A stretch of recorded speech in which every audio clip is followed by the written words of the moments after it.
एक बार की बात है, एक गांव में एक पनौती पक्षी होती। वो गांव में जहां कहीं भी जाती, वह जरूर कुछ न कुछ नुकसान होता। रामू भाई, हमारे गांव में पता नहीं ये पनौती पक्षी कहां से आ गई है। जिस किसी के भी उस पक्षी के दर्शन हो जाए, उसके साथ कुछ ना कुछ तो घटना होना तय है। हाँ भाई, हमारे गांव में जरूर किसी की कोई बुरी नजर लगी है। नहीं तो ये पनौती पक्षी इतने गांव होने के बावजूद हमारे गांव में ही क्यों आई? और जब से आई है पूरे गांव में हाहाकार मचा दी है। हर तरफ इसी पक्षी की चर्चा। जो कोई भी देखते, उसका या तो व्यापार में नुकसान या तो किसी बुरी शक्ति के साक्षात दर्शन हो जाता। क्या मैं इतनी बुरी हूं कि जो कोई भी मुझे देखते उसका कुछ न कुछ नुकसान हो जाता? क्या मैं सच में पनौती हूं? मैं तो हमेशा लोगों का भला चाहती हूं, फिर मेरे साथ ऐसा क्यों हो रहा है? गांव वालों की तीखी बातों और उनकी फटकार से ये पक्षी काफी दुखी और उदास होती। ये समझ नहीं पा रही होती कि इसके साथ ही ऐसा क्यों हो रहा है। रानी, तुमने सुना, हमारे गांव में कोई पनौती पक्षी आई है जिससे पूरा गांव परेशान है। उसे जो कोई भी देखता, उसके साथ जरूर कुछ बुरा होता। माँ बोल रही थी वो पक्षी तुम्हें जहां कहीं भी दिखे वहां से भाग जाना। अब पता नहीं ये बातें सच हैं या कोई बहम वाली कहानियां। मुझे नहीं लगता किसी पक्षी को देखने से हमारे साथ बुरा होगा। हाँ, राजू, पक्षी इतनी प्यारी और मासूम होती है, ये पनौती कैसे हो सकती है? पता नहीं पूरे गांव वालों को क्या हो गया है। जिसे देखो सभी इस पक्षी के बारे में ही बात कर रहे हैं।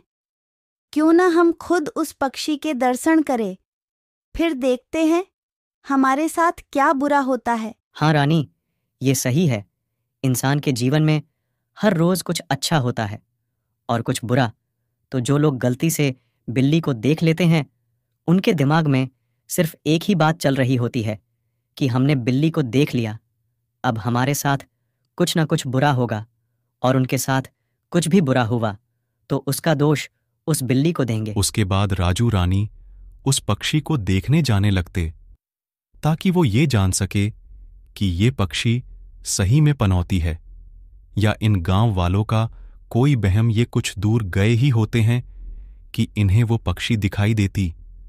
वो काफी परेशान और मायूस होती। रानी, वो देखो, वो पक्षी बेचारी कितनी उदास है। पूरे गांव वालों के ताने और फटकार से ये भी तंग आ गई होगी। आखिर इतनी खूबसूरत पक्षी पनौती कैसे हो सकती है? हाँ राजू, ये कितनी प्यारी और मासूम है ना, लेकिन बेचारी को पूरे गांव वालों ने कलंकित कर दिया। चलो, अब हमने इसको देख लिया, अब देखते हैं हमारे साथ क्या बुरा होता है। इतना बोलकर राजू रानी वापस घर की ओर जाने लगते। वहीं ये पक्षी काफी परेशान होकर भगवान से प्रार्थना कर रही होती। हे भगवान जी, आखिर मुझसे ऐसा कौन सा पाप हो गया है जिसकी सजा मुझे मिल रही है? पूरे गांव के लोग मुझे अपने पास रहने नहीं देते। मैं जहां कहीं भी उन्हें दिख जाओ, वो लोग पत्थर मार के मुझे भगाने लगते। क्या मैं सच में इतनी बुरी हूं कि जो कोई भी मुझे देखे उनके साथ भी बुरा हो जाता? मैंने हमेशा इन गांव वालों की भलाई चाही है। प्रभु, मैंने हमेशा इनकी दोस्त बनके रहना चाहा है। भगवान, लेकिन मेरे साथ ऐसा क्यों हो रहा है? लोग मुझे पनौती बोलकर दुत्कार क्यों रहे हैं? वहीं राजू रानी कुछ दूर गए ही होते हैं कि उनके साथ भी एक बहुत बुरा घटना होता। उनके सामने एक खूंखार बाघ आ जाता, जिसे देखते ही राजू रानी की हालत खराब हो जाती। रानी, ये इतना भयानक बाघ हमारे गांव में कहाँ से आ गया? चलो, आया भी तो ये हमारे पास कहाँ से आ गया? रानी, कहीं ये उस पक्षी के पनौती का तो असर नहीं? हमने जैसे ही उसे देखा, हमारे सामने एक मुसीबत आ गई, और ऐसी मुसीबत आई जो हमें कच्चा चबा के खा जाएगी। हाँ राजू, ये जरूर उस पक्षी का ही पनौती, जिसे देखते ही हमारे सामने इतना भयानक बाघ आ गया। नहीं तो हमारे गांव में दूर दूर तक बाघों के रहने का जगह नहीं है। हमें जल्दी यहाँ से पीछे की ओर भागना चाहिए, नहीं तो आगे की ओर गए तो ये हमें जिंदा निगल जाएगा। इतना बोलते ही ये दोनों वापस पक्षी की तरफ अपनी जान बचाते हुए भागने लगते। आज कई महीने बाद मुझे कोई शिकार मिला है। इन्हें देख के तो मेरे पेट में अब मानो ज्वालामुखी फट रहे हो। आज मैं इन्हें मार के अपनी महीनों की भूख को मिटाऊंगा। मैं आ रहा हूं बच्चों, तुम दोनों को मुझसे कोई नहीं बचा सकता। ये बाघ राजू रानी को खाने के तैयारी में उनके पीछे जाने लगता।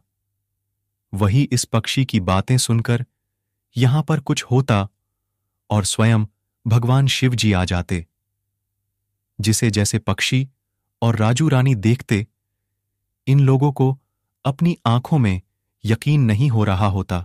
प्रभु, आप स्वयं साक्षात। यहां मुझे तो अपनी आंखों में यकीन नहीं हो रहा कि मैं आपको इतने करीब से देख रही हूं। मैं आपको ही याद कर रही थी। मैं तंग आ गई हूं। प्रभु, इन गांव वालों के तानों से क्या मैं इतनी बुरी हूं कि मुझे जो कोई भी देखता उसके साथ बुरा हो जाता। मुझे हर जगह से लोग मार के भगा देते। मैं हमेशा इन गांव वालों की भलाई चाहती हूं प्रभु, लेकिन कोई गांव वाला मुझे ठीक से देखना भी पसंद नहीं करता। ये तुम्हारे साथ जो हो रहा है वो एक महिला ऋषि के द्वारा दिए गए श्राप के कारण ऐसा हो रहा है। तुमने नादानी में उसे बहुत परेशान किया था, जिस वजह से वो तुमसे तंग आकर तुम्हें शराप दी कि जो कोई भी तुम्हें देखेगा उसके साथ जरूर कोई बुरा घटना होगा, उसका दिन खराब जाएगा। और ये उसी शराप का असर है जो अभी तुम्हारे साथ हो रहा है। तुम अब चिंता नहीं करो बच्ची, मैं अभी तुम्हें उस शराप से मुक्त कर गांव वालों के नजरों में तुम्हारे लिए प्यार की झलक दिखलाता हूं। इतना बोलते ही शिव जी अपनी शक्तियों से इस पक्षी को उस पनौती वाले शराप से दूर कर देते, जिसके बाद ये बाघ भी गायब हो जाता और गांव वाले सभी बातें भूलकर इस पक्षी से बहुत प्यार करने लगते।